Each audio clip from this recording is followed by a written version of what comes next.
بسم اللہ الرحمن الرحیم الحمدللہ رب العالمین والصلاة والسلام علی سید المرسلین وعلی آلہ وصحبہ اجمعین۔ ہمارے آج کے پروگرام میں ہمیں پہلا خط ملا ہے حیدرآباد سے عبدالقادر میمن صاحب کا۔ وہ کہتے ہیں کہ میں نے اور میرے بھائی نے اپنی نانی سے کچھ رقم قرض لی تھی، تو میری والدہ نے ان سے قرض کے بارے میں بات کی، تو انہوں نے میری والدہ سے کہا کہ جو تمہارے پاس ہے وہ تمہارے بچوں کے پاس ہے، ان کے بارے میں مجھ سے بات مت کرو۔ پھر وہ بیمار ہو گئیں اور کچھ ہم نے رقم دے دی، کچھ باقی رہ گئی، اور پھر ان سے جب پوچھا بھی گیا اسی بیماری کی حالت میں، تو انہوں نے کہا کہ اس کی ضرورت نہیں تھی۔ اور پھر اس کے بعد جب کہ وہ غنودگی کی حالت میں تھیں، اس وقت بھی ان سے جب پوچھا گیا تو انہوں نے کہا کہ صدقہ کر دو۔ تو یہ غنودگی کا معاملہ ہے، اس میں جو انہوں نے بات کی کیا وہ معتبر سمجھی جائے گی یا اس کا کوئی حکم نہیں ہے، اس کے بارے میں وضاحت چاہتے ہیں۔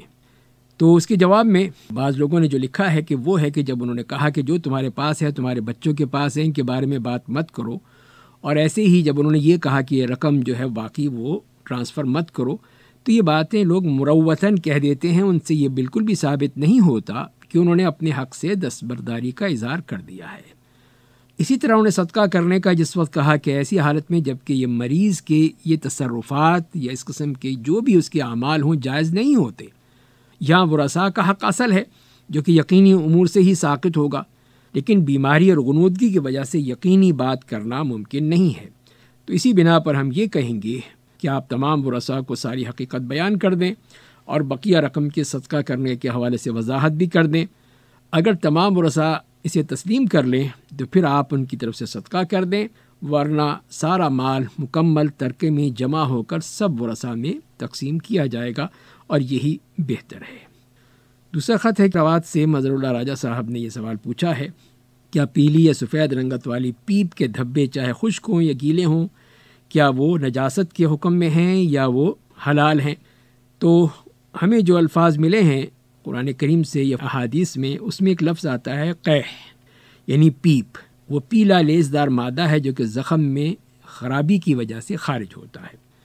اور دوسرے ایک اور لفظ استعمال کیا گیا ہے صدید، یعنی کچ لہو، وہ پانی سا ہے جس میں خون کی آمیزش ہوتی ہے اور یہی بعد میں گاڑھا ہو کر پیپ بن جاتا ہے۔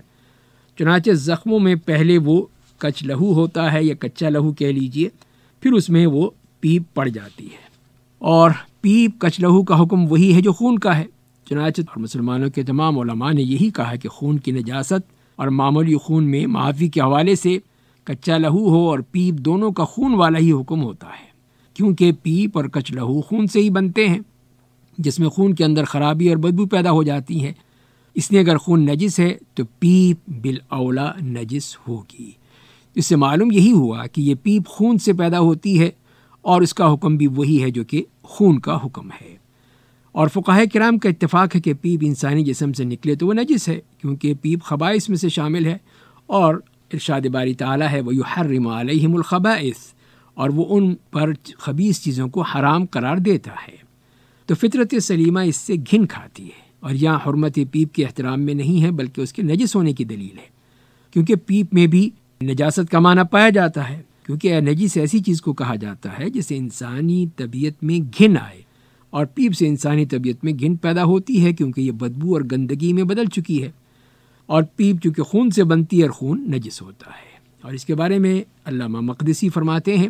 کہ پیپ کچا لہو اور جو کچھ بھی خون سے بنے اس کا حکم بھی وہی ہے، اور امام احمد بھی فرماتے ہیں کہ اس کا حکم خون سے قدر نرم ہے، جبکہ سیدنا ابن عمر رضی اللہ تعالیٰ عنہما اور سیدنا حسن سے مروی ہے کہ انہوں نے ان دونوں کو خون جیسا شمار نہیں کیا۔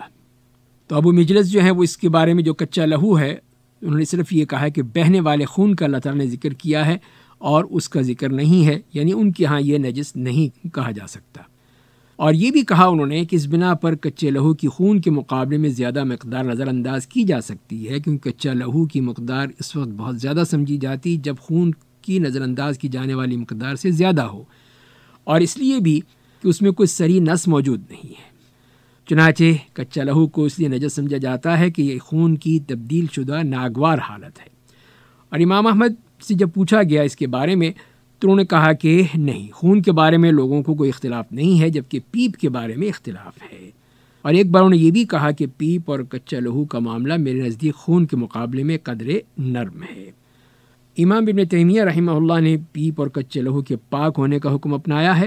ان کا کہنا ہے کہ کپڑے یا جسم کو پیپ اور کچے لہو سے دھونا واجب نہیں ہے، اس لیے کہ ان کے نجس ہونے کی کوئی دلیل نہیں ملتی ہے۔ یہاں یہ بات بھی بلا شک و شبہ ہے کہ جمہور علماء کرام کا موقف محتاط اور کوتاہی سے بری الذمہ رکھنے والا ہے۔ تاہم معمولی اگر ہو یہ چیز تو اس میں چھوٹ دی گئی ہے، خصوصاً ایسی صورت میں جب کہ ان سے بچنا ممکن نہ ہو، اور جیسے کہ عام طور پر بیماروں اور زخمیوں کے ساتھ ہوتا ہے۔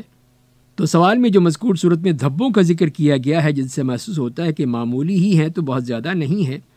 اور اس کے بارے میں بعض علماء کرام نے یہ فتویٰ بھی یہی دیا ہے کہ خون، پیپ، کچا لہو اگر معمولی ہوں اور خارج نہ ہوئے ہوں تو ان میں چھوٹ ہے،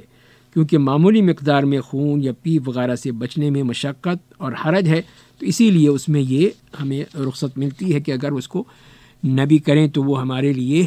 اس کا مسئلہ نہیں ہوگا۔ دوسرا خط ہمیں ملا ہے جو کہ حاجی فقیر محمد صاحب جو ہیں، جو میت کی تدفین کے بعد کے اعمال کے بارے میں پوچھنا چاہتے ہیں۔ تو جواب میں عرض یہ ہے کہ جب بھی کوئی شخص انتقال کر جاتا ہے تو اس کے بعد پھر اس کی تجہیز و تکفین کا مسئلہ ہوتا ہے کہ اس کی تجہیز و تکفین کی جائے، اس کے لیے ایسے شخص کو بلایا جائے جو شریعت کے مطابق اس کو غسل دے، جو طریقہ ہے اس کے مطابق، اور اس کے بعد اس کو کفن پہنایا جائے، اور اس کے بعد پھر اس کو جتنا جلدی ہو جائے قبرستان لایا جائے، اور نماز جنازہ چاہے وہیں ادا کر لیں، مسجد میں ادا کر لیں یا قبرستان میں آ کے ادا کر لیں، تو وہ نماز جنازہ پڑھی جائے گی، اور اس میں پوری طرح اہتمام کی جائے کہ اس کے لیے سچے دل سے دعا کی جائے، اس لیے کہ یہ آخری وہ چیز ہے جو ہم اس کے لیے کر سکتے ہیں، تو لہذا پھر ہمیں اس کے لیے وہ دعا کا اہتمام کرنا چاہیے، نماز میں بھی اور اس کے بعد بھی اپنی دعاؤں میں۔ تو اس طرح کر کے وہ اللہ تعالیٰ کے نزدیک ایک بہترین ہمارا تحفہ ہوگا جو ہم نے اس میت کے لیے کیا ہے۔ اس کے علاوہ اور کوئی عمل جو ہے وہ کہیں شریعت سے ثابت نہیں ہے، جو عام طور پہ کیا جاتا ہے، جس کا ہمیں شریعت سے کوئی حصہ نہیں ملتا ہے، کوئی دلیل نہیں ملتی ہے، تو لہذا پھر یہی ہے۔ اور اس کے بعد 3 دن کا سوگ کا کہا گیا ہے کہ اس میں سوگ ہونا چاہیے، سوائے بیوی کا جو اپنے شوہر کے انتقال پر 4 مہینے 10 دن عدت گزارتی ہے، جس میں سوگ کا معاملہ بھی شامل ہے، لیکن اس کے علاوہ جتنے بھی رشتہ دار ہیں ان کے لیے یہی ہے کہ وہ 3 دن کا سوگ منائیں گے، کہ اس میں کسی قسم کی کوئی بھی خواتین زینت ہے یا کوئی چیزیں ہیں جو ایسے اعمال جو خوشی کا اظہار ہوتا ہو وہ نہیں کریں گے، اور ایک افسوس کا معاملہ ہوگا، جو بھی تعزیت کرنے والے آئیں گے لوگ ان کے لیے دعا کریں گے، تو وہ چیزیں ہوں گی۔ اس کے علاوہ اور کوئی چیز نہیں ہے۔ 3 دن کے بعد پھر ہر چیز جو ہے وہ اپنے اصل مقام پر آ جانی چاہیے۔ اللہ تعالی ہمیں عمل کرنے کی توفیق عطا فرمائے۔